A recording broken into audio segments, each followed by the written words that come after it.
Hi, I'm Kristin Omdahl and welcome to my studio. In this video, I'm going to show you how to make the beautiful Gillian Crochet Shrug. This shrug features a super simple construction technique of turning any rectangle into a fitted shrug. The lace rectangle is worked side to side from the center out. The short sides are sewn to create sleeves, and the collar is worked around the perimeter by working into the end of each row. This pattern comes in 5 different sizes. You'll need to download your pattern or pre-order my newest book, Layers Crochet. You'll need number 4 worsted weight yarn. This is Be So Tender yarn, which is 100% organic cotton. You can order that on my website. You'll also need a size J hook, which is 6 millimeter. Let's get started. To begin, we're going to work foundation ovals to create the back center spine of the project.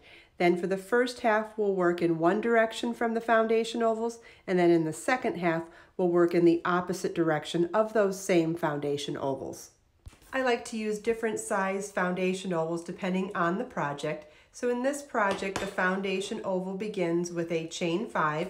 You want to tie your yarn to your crochet hook and chain 5.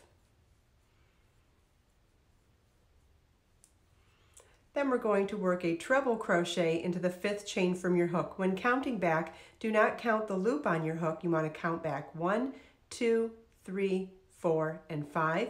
Treble crochet is yarn over your hook 2 times, insert your hook into the specified stitch or chain, yarn over, pull up a loop, yarn over, pull through 2 loops on your hook, yarn over, pull through 2 loops on your hook, and yarn over, pull through 2 loops on your hook. Make sure you watch the video on how to make a treble crochet in my stitch library, where I show you left hand, right hand, and slow motion instruction if you need a little refresher on this stitch. Our first foundation oval is complete. You notice we have one side of the oval is the chain, the other side is the treble crochet, and then we have this space in the middle.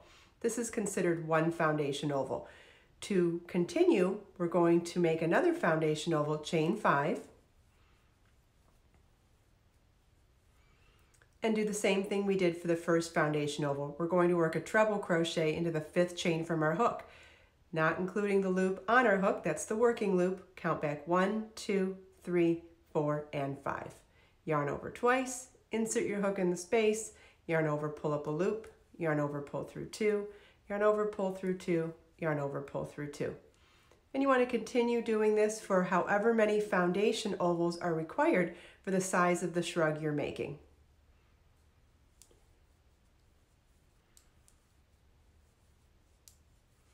And this is what a row of foundation ovals will look like. The Gillian Shrug comes in 5 sizes, but if you're modifying this pattern for any reason, you want to do your foundation ovals in a multiple of 2 plus 1. So we have 1 repeat, 2 repeats, plus 1 for our reduced size for the tutorial. Row 1 begins with a chain 4, which counts as a double crochet and a chain 1. We're going to skip the first foundation oval, and in the next foundation oval work 7 double crochets. Double crochet is yarn over your hook, insert your hook in the space, yarn over, pull up a loop, yarn over, pull through 2, yarn over, pull through 2. We now have 2 double crochets in this oval. We want to do 5 more.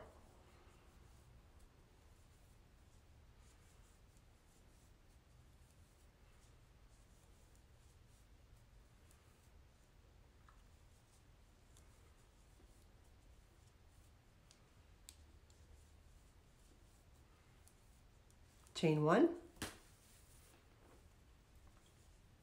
double crochet in the next foundation oval, chain 1, 7 double crochets in the next foundation oval, chain 1, and double crochet in the last foundation oval. This is what the end of the first row should look like. Row 2 begins with a chain 3 that counts as a double crochet. Turn your work and work a double crochet in that same stitch. Chain 1, skip 2 of the next 2 double crochets, and in each of the next 3 double crochets work 1 double crochet each.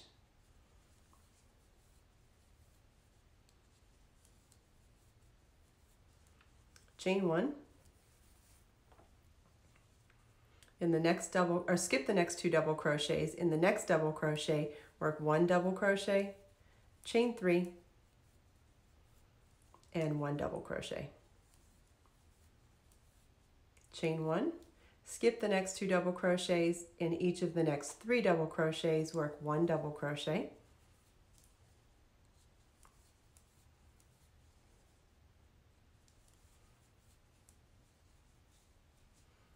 Chain 1. In the last double crochet, we're going to work 2 double crochets. But remember, we started with a chain 4. So the chain 4 counted as 3 chains for the double crochet and 1 for a chain 1. So you want to make sure you work into the third of the 4 chains to count as the double crochet position. Work 2 double crochets in that chain. This is what the end of row 2 should look like.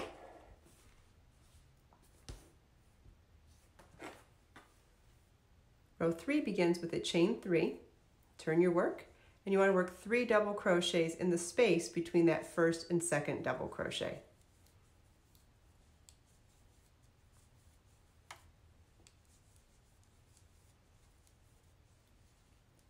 Chain 1, skip 1 double crochet, work 1 double crochet in the next stitch. Chain 1, skip 1 double crochet, or actually skip that double crochet and that one, and then in the next chain 3 space, we're going to work 7 double crochets. Chain 1. In the middle of those 3 double crochets, we're going to double crochet in the center one only. Chain 1. And then in the space between the last 2 stitches, we're going to work 4 double crochets.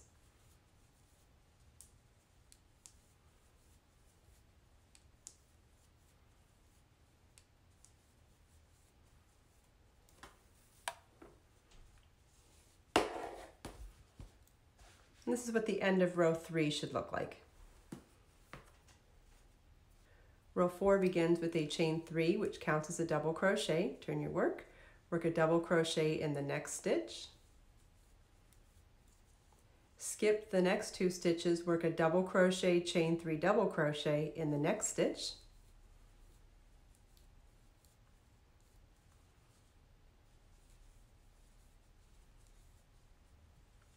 Skip the next 2 stitches, work 1 double crochet each in the next 3 stitches.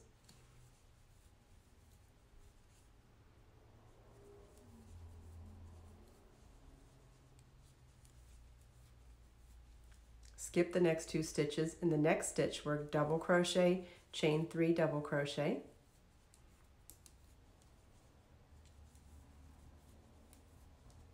Skip the next 2 stitches and work 1 double crochet each in the last 2 stitches.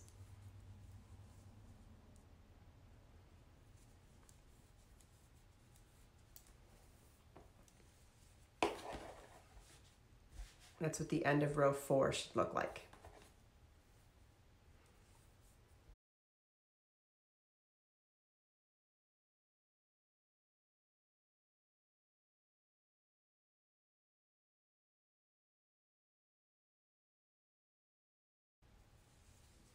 Row 5 is a repeat of row 1, but it's working in a previous row stitches, not into foundation ovals. So row 5 begins with a chain 4, which counts as a double crochet chain 1. Turn your work. In the next chain 3 space, work 7 double crochets. Chain 1, work 1 double crochet into the center of the 3 double crochets. Chain 1. Work 7 double crochets in the next chain 3 space. Chain 1, skip the next stitch and double crochet in the last stitch.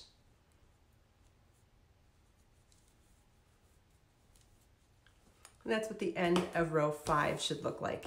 You want to repeat rows 2 through 5 for the remainder of your project, following the pattern to make sure you achieve the right size. Then I'll show you how to work into the opposite side of the foundation ovals. I repeated rows 2 through 5 one more time for our reduced size sample, and now I want to show you that to work the second half of your shrug or your rectangle, you're going to turn your work around to work into the opposite side of the foundation ovals. And besides that, you're going to be doing exactly what you did for the other half of this project. So you want to tie your yarn to your crochet hook and slip stitch to join into the first foundation oval. Then you're going to chain 4, which counts as a double crochet, chain 1, which is what we did in the opposite side, and we're going to work 7 double crochets into the next foundation oval. Chain 1, 1 double crochet in the next foundation oval. Chain 1, 7 double crochets in the next foundation oval. Chain 1, and 1 double crochet in the last foundation oval. So now we have our opposite side of the shrug begun. We've worked into both sides of our foundation oval, so now you want to repeat rows 2 through 5 until you have the exact number of rows completed on this side that you did on the previous side. Whether you download the pattern individually or the ebook version of it, they are going to come with the written instructions as well as a chart that shows you not only where the foundation ovals are, but how to work in them into both directions for the 4-row repeat pattern. And then it also comes with a detailed schematic that's going to show you what to do with that rectangle once you've completed it, including all the sizes for all 5 sizes of the pattern. And what you're going to do is take this rectangle and you're going to fold it in half this way. And so this is a smaller version of the regular. I'll show you a photo of the full-size one as well. But you're going to fold the short ends in half and sew up to create the arms and then leave the opening in the center for the armholes. And I'll show you that on the schematic so you can see where it's listed how much you sew and how much you leave open for those openings. Here we go. So it shows you on here how much to sew, how much to leave open for the sleeve, and then how much to sew again. And here it is on the finished shrug as well. So we had our rectangle and we fold it in half on the short side and sewed up that short edge, leaving the opening for the sleeve. Then next I'm going to show you how you make this really simple edging and join it as you go to the existing shrug. So what you're going to do, imagine that this is already sewn on the 2 sides. So what you're going to be doing is working along the end of rows of the rectangle. You won't be working into the short sides at all, just those end of rows. And you're going to start by tying your crochet hook to any end of row. And what's so simple about doing this type of perpendicularly joined edging to something along the end of row side is that each end of row gets a slip stitch and that's it. So whichever one you join into, it doesn't matter. You want to slip stitch into any end of row. And we're going to chain 13. Skip the first 3 chains and double crochet in the 4th chain from your hook. And double crochet in each chain across. Okay, so we slip stitched into this end of row, so now we're going to slip stitch into the next end of row, chain 3, and slip stitch into the next end of row. So we're working up 2 rows, turning our work, and we're going to work into the back loop only of those double crochets we worked on the previous row. So you want to skip those last 2 slip stitches that you made. They don't count as stitches. We're only working into the double crochets and working into the back loop only, and you want to work across the entire row. Okay, we're going to do the next row, chain 3, turn our work. Chain 3 counts as our first double crochet, so we'll skip the first stitch and work double crochet through the back loop only of each stitch across. That last one can be a little hard to find sometimes. You might need to dig to get to it. Okay, so now we're ready to join into the next end of row. So that would be this one here. Chain 3, slip stitch into the next end of row, Then turn our work. And if you're confused about where the double crochets are versus the slip stitches and the chains, if you look back to the last row, and you can even count across the stitches to make sure, it's this stitch right here. So we're going to turn it towards us so we can see both loops of it to work a double crochet into the back loop only. So what's so great about this technique is not only are you making that collar edging, but you're also joining it as you go. And you can see no sewing involved, it's just getting joined and evenly joined along. I'll show you that on the full-size sample again. You can see how beautifully that is joined to the body of the project. And then when you do that same technique on the sleeves, you'll be doing it into the last row of the project. So you want to slip stitch into every third stitch. The end of rows are the equivalent of 3 stitches, so when you're slip stitching into the next end of row, so to speak, it'll be every third stitch. Follow the link in the video description to download the Gillian Crochet Shrug or my newest ebook, Layers Crochet, and you can also order Be So Tender yarn, which is my worsted weight organic cotton yarn. Let us make time to create, share, and inspire today and every day. I'll see you in the next video. For those of you that don't know me, I am an author, designer, entrepreneur, single mom, and a teacher. I hand dye and sell many beautiful yarns. I'm the author of dozens of crafting books and hundreds of free patterns. Have you seen my YouTube channel? There you can find hundreds of how-to videos on knitting, crochet, crafting, cooking, DIY, jewelry making, and so much more. I also host a live stream podcast on my YouTube channel 6 days a week. You can join me live at sunrise at the beach. It's so much fun. It is called Create, Share, Inspire Podcast. I do hope you can join us. Ask Me Anything live. It's a lot of fun. I also have a charity, Project Kristin Cares. A portion of every sale from my brand supports survivors of domestic violence. If you have any questions, please feel free to ask.